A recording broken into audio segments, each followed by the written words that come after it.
Are you finding it difficult to make a decision between Medigap Plan N and Plan G? Well, if so, you are definitely not alone. In today's video, we will explain everything that you need to know about Plan N versus Plan G so you can confidently choose which one is right for you. Now, my name is Cameron Giardini, and my family and I, we operate our independent Medicare-focused insurance agency called Giardini Medicare, where we have helped thousands of Medicare beneficiaries decide between Plan N and Plan G. And now we want to do exactly the same for you. We will cover the important coverage differences between Plan N and Plan G, which includes discussing Medicare Part B excess charges. We will also compare the overall cost differences between Plan N and Plan G, both now and in the future, since this is not a short-term decision. Now, first, as a quick refresher, it is important to understand what Medicare supplements actually are. Keep in mind, these are often also called Medigap plans, and just know if we say Medigap, we are referring to the same exact thing as a Medicare supplement. Now, according to Medicare, Medigap plans, they are sold by private insurance companies, and they are designed to fill some of or all of the financial gaps in original Medicare. These include coverages like deductibles, coinsurance, and copays. It's important to remember that with Medigap policies, original Medicare, which consists of Part A and Part B, they remain your primary coverage, and your Medigap policy, it simply serves as secondary coverage, which allows you to see any provider across the country that accepts original Medicare. Now, this is regardless of if you choose a Plan G or a Plan N. Medigap plans, they are standardized by plan letters, and currently there are 10 total Medigap plan letters available, which range from A to N, as well as 2 additional high-deductible Medigap options. You can see a chart here from the official Medicare and You handbook, which will show you the basic coverage details for each plan letter. These different plan letters, they are designed to make comparison shopping easier between one plan or the other, since each plan letter offers a standardized set of medical benefits regardless of the insurance company providing the plan. So for example, a Plan G with one insurance company will provide the same basic standardized benefits as a Plan G by another insurance company. Now, some companies, they may offer extra benefits beyond these standard ones, but we will cover that topic in a future video. Now, let's dive deep and compare the coverages, including the pros and the cons between Medigap, Plan G, and Plan N, so you can decide which is right for you. Deep dive.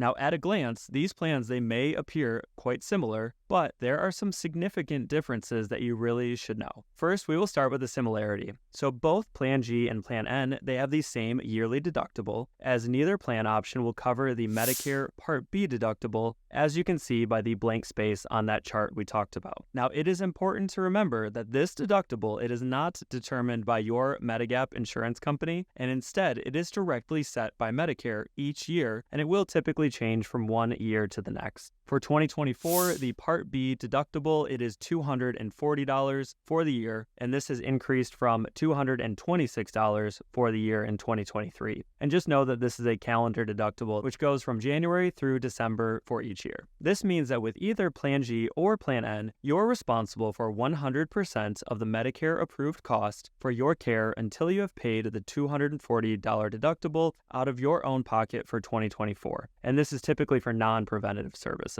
Just keep that in mind. Then, when you have met that deductible, your Medigap plan will start covering some or all of your remaining Medicare-approved medical costs, depending on your specific plan letter that you choose. If you do want to keep track of your Part B deductible, you can actually do so relatively easy by using your individual Medicare.gov account, just like you can see here on the screen. Again, keep in mind that with both plans, the Part B deductible, it typically does not apply to preventive services, which are covered in full by original Medicare. After you have paid your Part B deductible, the Medigap Plan G, it would step in to cover all of your remaining costs for all Medicare-approved procedures, like you can see on the Medicare and You chart. However, Plan N, unlike Plan G, will leave some potential for out-of-pocket costs after you have paid that Part B deductible. So let's focus on those coverage differences right now between Plan N and Plan G. Each of these differences, they are very crucial to understand, since deciding between Plan N and Plan G, it can and it will have long-term impacts on your Medicare coverage. Oh, long-term, definitely. So make sure to listen to each one until the end of the video. First, here on the screen, you can see a question and answer or a Q&A document which was published by CMS and the National Association of Insurance Commissioners, also known as NAIC. This highlights many of the important Plan N coverage details, and it will also provide some of the important details for this video. We will link to a full PDF of this document right down below in the description of this video. Unlike with a Medigap Plan G, you will likely have to pay copays at some point with a Plan N. As you can see here, you may face up to a $20 copay for doctor's office visits, which do include specialist visits, and up to a $50 copay if you visit the emergency room but you are not admitted as an inpatient following that ER visit. Now, if you are admitted as an inpatient under Part A, this ER copay would then be waived. Here are some important things to know about the possible copays with Plan N. First, the Plan N copays, they are only applicable after you have paid your Part B deductible. So, you will be responsible for the full cost of Medicare-approved procedures, just like with a Plan G, until you have paid that full Part B deductible amount, which again is $240 in 2024. Secondly, the potential $20 office visit copay and the $50 ER copay, they are only applicable to specific billing codes. Now, here on the screen, you can see the Plan N guidelines. They clearly list these billing codes, which are also known CPT codes. There are specific CPT codes that allow for office and ER visits to have copays with the Plan N. Here is also an easier list that you can reference on the screen. Some people, they might make it seem like you are going to be forced to pay a copay for every single medical service that you receive, like physical therapy as an example. However, on the screen, again, you can see the most common CPT codes associated with physical therapy, and this is according to webpt.com. Now, when you compare this to the Plan N guidelines that we just mentioned, you'll probably notice that they don't use the same codes that could result in an office visit copay with Plan N. Now, a couple topics you may also see some mixed messaging on for Plan N copays is urgent care and telehealth copays. Now, the Plan N, that Q&A guideline, it specifically says you should not have copays for urgent care visits or telehealth with Plan N. However, things have changed since this document was first released in 2010. Here are some of the current, most common urgent care CPT codes, and you will see that these codes, they do match some of the codes that result in that Plan N copay for an office visit. Now, the same is true for telehealth services that can be billed using an office visit copay, just like you see here. So please do not rule out the possibility of copays for these services. Lastly, as you may have already seen in the document, the copay amount is up to $20 for doctor office visits or up to $50 for an ER visit. Note, this does not mean you will automatically pay the full copay every time. And in fact, the rule, it states that you are responsible for the lesser of $20 or the Medicare Part B coinsurance. Now, the Medicare Part B coinsurance that they're referring to is the 20% not covered by original Medicare. This will make more sense with a brief real-world billing example. Here, you can see an actual doctor office visit using the CPT code 99213. This is a code that results in a Plan N copay based on the guidelines. You can also see here with the Medicare summary notice, it shows the approved amount for this service was set at $88.10. Now, Medicare Part B, they would then pay 80% of this amount, which is $70.49. This leaves the 20% coinsurance that you would be responsible for, which is $17.62. Now, since this is less than the $20 copay limit, even with a Plan N, you would be responsible for paying $17.62 and not the full $20. And this matches the explanation of benefits that was sent in this case by the Medigap insurance company, where it says what you may owe. On the other hand, here is another quick example of an office visit claim that did result in a 20%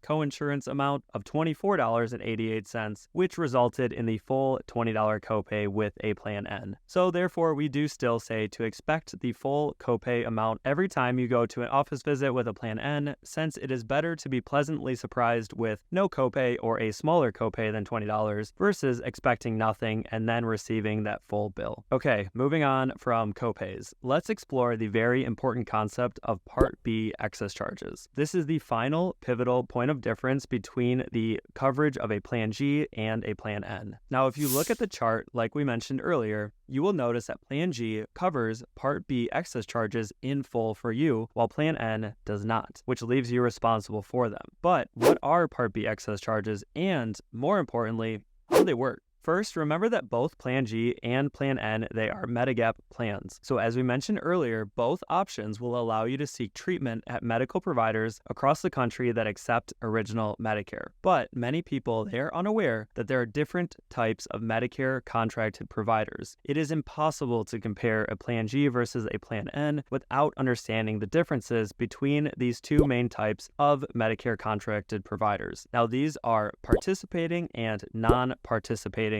Medicare providers. First, participating providers are those who agree to accept Medicare assignment. This is just a fancy term for saying that they accept the Medicare approved amount as full payment for Medicare covered services, and they cannot charge you excess charges no matter which Medigap plan you have. It may help to know that the Medicare approved amount, it refers to the payment amount that original Medicare sets for each specific covered item or service and represents the maximum payment that a provider would receive for a specific service. We will show you billing examples of this very shortly. Non-participating providers, on the other hand, they do not accept Medicare assignment, and therefore they don't have to accept Medicare's approved amount as their full payment. Instead, they are allowed to charge you the Part B excess charges that we mentioned earlier. But how do these Part B excess charges work? Does this mean that a non-participating provider, they can just charge you whatever they want? Well, thankfully the answer is no. For most Medicare services, there is what is called a limiting charge of 15% for Part B excess charges. Essentially, this means that they can only charge you directly up to an additional 15% of the Medicare approved amount. Here is a quick real-life example from a Medicare summary notice to make this all make a little bit more sense. Here you can see a claim for a chest CT scan. Now in this case, the provider is a participating provider and accepts Medicare assignment.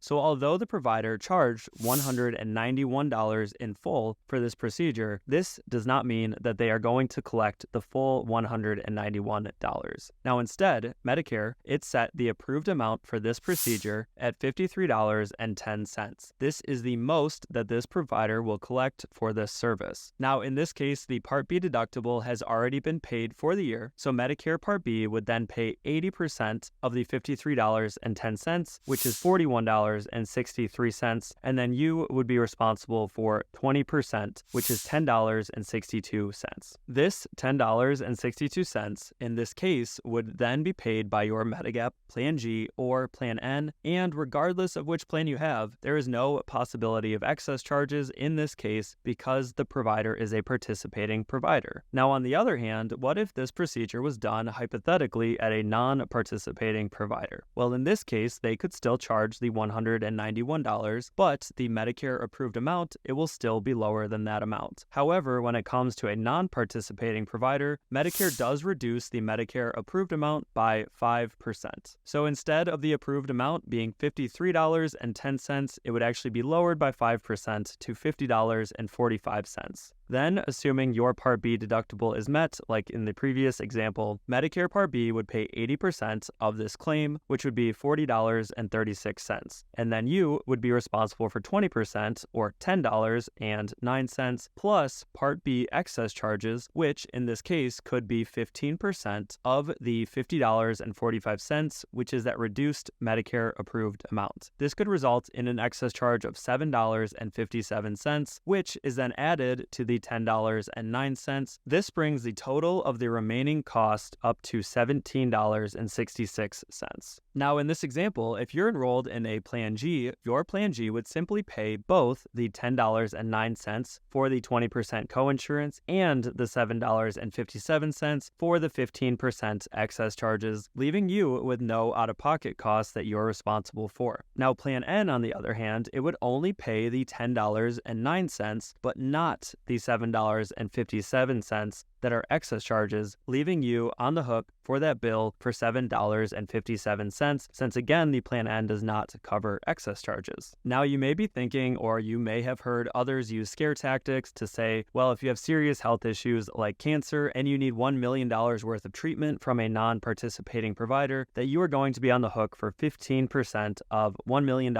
which is $150,000. But is this really the case? And should should this just cause you not to even consider Plan N? Well, for anybody that's worried about excess charges, here's some good news. According to the Centers for Medicare and Medicaid Services, as of 2023, 98% of physicians and practitioners billing Medicare were participating providers. And Medicare even directly encourages providers to become participating providers. Also, on top of that, according to a 2023 report from the Medicare Payment Advisory Commission, which is also known as MedPAC, in 2021, 99.7% of Medicare claims were paid on assignment, which means there were no excess charges associated with them. Lastly, non-participating providers, they can also choose to accept assignment on a claim-to-claim basis, so they do not always have to charge you excess charges. I'm not saying they won't, but it is an option. Non-participating providers are less common than many people think for a couple of reasons. Although they can charge excess charges, they still do receive that 5% reduction to their Medicare approved amount, like in our previous billing example. So instead of earning an additional 15%, they are effectively earning 9.25% more than their participating colleagues. Now, don't get me wrong, this is still additional revenue, but non-participating providers, they also face other challenges like slow claims processing with Medicare and potentially worse patient experiences, since many non-participating providers, they will charge patients the full bill and make them pay upfront before services are completed. This causes the patient to have to get reimbursed by Medicare and their Medigap insurance company, and just overall provides a worse experience for the actual patient.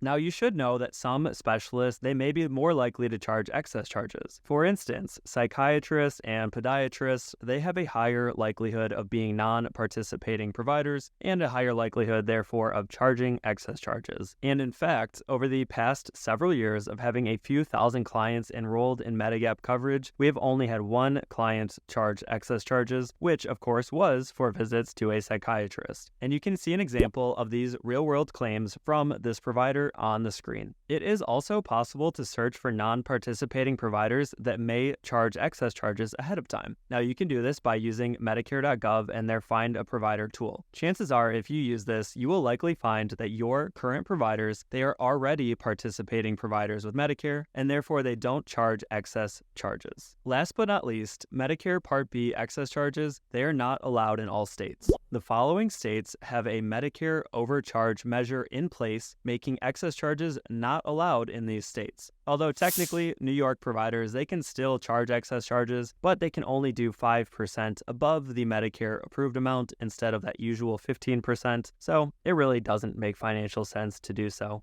Okay, at this point, you're probably thinking there has to be a trade-off for the higher out-of-pocket cost potential with Plan N versus Plan G. And there certainly is. Plan N almost always has lower monthly premiums compared to the Medigap Plan G. Let's look at some actual pricing examples as of today, but just keep in mind, as always, these are subject to change when you actually go to enroll in a plan. So for a 65-year-old male non-smoker, for instance in Southeast Michigan, a Plan G might cost about $130 per month, while a Plan N might be $100 per month instead. Now in Dallas, Texas, a Plan G might be about $125 per month, whereas the Plan N in that same area might be $95 per month. It would take us far too long to list out every single possible location, but here on the screen, you can see two maps that compare the general premium pricing for a Medigap Plan N versus a Medigap Plan G across the country for a 65-year-old male non-smoker. Now, pricing will of course vary based on many factors like gender, age, location, and more, but you can see, generally speaking, for a 65-year-old Plan N monthly premiums, they're about $20 to $30 less per month than the Plan G monthly premiums. And this is what makes Plan N one of the compelling options to consider with Medigap coverage. Now, of course, how much you save with a Plan N compared to a Plan G, it will also come down to your unique medical needs and how often you may have doctor office visits or ER visits. Of course, if you're saving $20 per month in premiums, but you're going to the doctor every month and paying a $20 copay with a Plan N, your math is going to be very different than somebody who has a Plan N but only goes for a wellness visit that's covered by Medicare every year.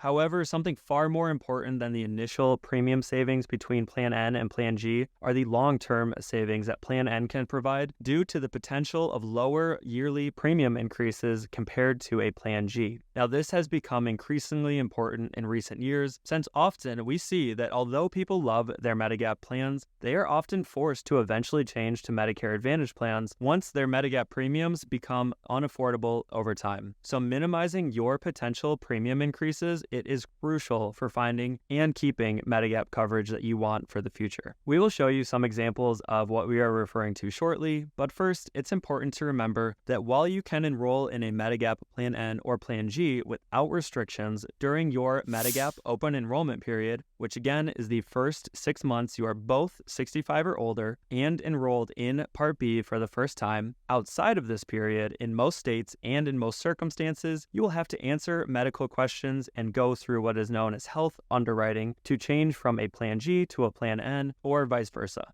In that case, you could then be charged a higher premium when making the change, or you could even just be flat out denied new Medigap coverage based on your health at the time of the application and based on your pre-existing health conditions. This is why for most consumers, it is extremely important to think of Plan N versus Plan G as a long-term decision, since changing from one to the other, it might not always be possible. Although here is a map of states that may allow for some more flexibility changing from one Medigap plan to another, so of course, as always, talk to an independent broker that is licensed in your state for more details. But why do the long-term costs of Plan G and Plan N vary so greatly? Well, first, due to having more out-of-pocket cost potentials like copays and excess charges, overall Plan N it tends to attract consumers with less healthcare needs compared to a Plan G. They would rather save on the premiums, and they are okay with the potential copays and excess charges with Plan N. Also, Plan G is a designated guaranteed issue plan for those eligible for Medicare on or after January 1st, 2020, while Plan N is not. Guaranteed issue rights are given to consumers with very specific changes to their insurance. This allows them to purchase a plan regardless of their current health and pre-existing conditions. An example of this could be somebody moving out of their Medicare Advantage plan's service area or somebody involuntarily losing employer health insurance. Generally speaking, consumers needing to use guaranteed issue rights, they have more medical needs and more medical claims than those not using guaranteed issue. And these consumers, in most cases, will have to enroll in a Plan G instead of a Plan N. As we highlight in this video here on the screen, the overall medical claims of consumers enrolled in a Medigap plan letter, they are the large driving force behind future premium increases. So Plan N enrollees, they tend to have the advantage of lower overall medical claims compared to Plan G, which shows that Medigap Plan N, on average, continues to have a lower percentage of medical claims compared to Medigap Plan G. Okay, let's be real. This all sounds good in theory for a YouTube video, but we wanted to put this hypothesis to the test in real life. So we analyzed the rate increases for dozens of Medicare supplement companies and plans across the country over the past few years. And with that analysis, we found Plan G premiums, they increased by an average of 5.7% per year, while Plan N premiums increased on average by 3.5% per year during that same time period. Also, here are some examples of Medigap premium increases filed for various Medigap insurance companies in Michigan. You can see here that sometimes Plan N and Plan G, they will have the same percentage increases, but overall, Plan N typically has lower rate increases compared to Plan G. If you made it this far in the video, please do not forget to give it a like and subscribe to our channel. But now that you've done that, let's tie this all together with some examples of long-term cost differences between Plan G and Plan N. Now, it is not fair to compare Plan G versus Plan N totals just looking at the premiums, assuming you're never going to go to the doctors or the ER. So we will also include copays for doctor visits and ER visits, and we'll use some information according to the National Institute of Health. In 2019, the average Medicare beneficiary went to the primary care doctor 3 times per year and a specialist roughly 5 times per year. They also found from 2006 to 2015, the average number of ER visits was roughly once per year. We will assume that they did not result in being admitted as an inpatient just for the sake of making it simpler. Now, using these numbers, this means with a Plan N, the average beneficiary would have had up to 210 $210 in potential copays for the year. In this example, we will assume at age 65, the beginning premium for the Plan G is $130 per month, with the Plan N being $100 per month, using those prices in our home zip code. We will then include the assumption that you pay the full Part B deductible every single year, and we will factor in the potential Part B deductible increases using actual projections from Medicare. And we will assume with Plan N that you pay the $210 per year in copays like we mentioned. Since they are uncommon, we will not include excess charges in this example. Now, using all of these numbers and projecting them over 25 years from now going forward into the future, in total, the Plan N would result in a potential savings of $30,069 compared to Plan G. This is an average savings of $1,202 per year. Okay, you might be thinking this is not fair to assume that Plan N is going to have lower increases than Plan G despite recent trends. So, to be fair, here is an example, except now we will assume both Plan G and Plan N have that same yearly premium increase of 5.7%. And we will use the same out-of-pocket costs as before with those copays. Now you can see here that even with this assumption, Plan N would still result in a potential savings of $13,687 over 25 years, or an average savings of $547 per year compared to Plan G. Again, we are not including excess charges due to how uncommon and variable they can be. Also, these savings will of course fluctuate based on your healthcare needs and the frequency of your doctor visits or ER visits. Overall, in our opinion, Plan N provides a better value than Plan G, but you might be surprised to hear that an overwhelming number of our clients that choose Medigap coverage actually still choose to enroll in Plan G instead of Plan N. And this trend with our clients, it also matches nationwide Plan N versus Plan G enrollment statistics. According to data from Telos Actuarial from their Future of Medicare Supplement reports from 2020 to 2022, when looking at total enrollments in Plan G and Plan N, they found that 85% of beneficiaries chose Plan G, while only 15% of those opted for Plan N. But why is Plan G so much more popular? Well, in our opinion, one possible explanation is exposure. Many agents and companies, they simply don't discuss Plan N as much as they do Plan G, which it could lead to some consumers to believing that Plan G is the only logical option available. In fact, agents often receive less commission when selling Plan N versus Plan G, so they may stick to just Plan G since it is easy to explain and it pays more. However, there also has to be even more to it, since when we discuss both options with our clients, they still gravitate towards Plan G. So it can't just not be being told about Plan N. And we simply believe that a lot of the time it comes down to comfort and risk tolerance. Many people, they just seem to prefer the predictability that comes with Plan G's higher monthly premiums but stronger medical coverage. They know exactly what they're going to pay each month, and they don't want to worry about the unexpected copays or potential excess charges, no matter how rare they might be. So now that you've been fully educated on Plan N versus Plan G, which would you choose? Tell us below in the comments.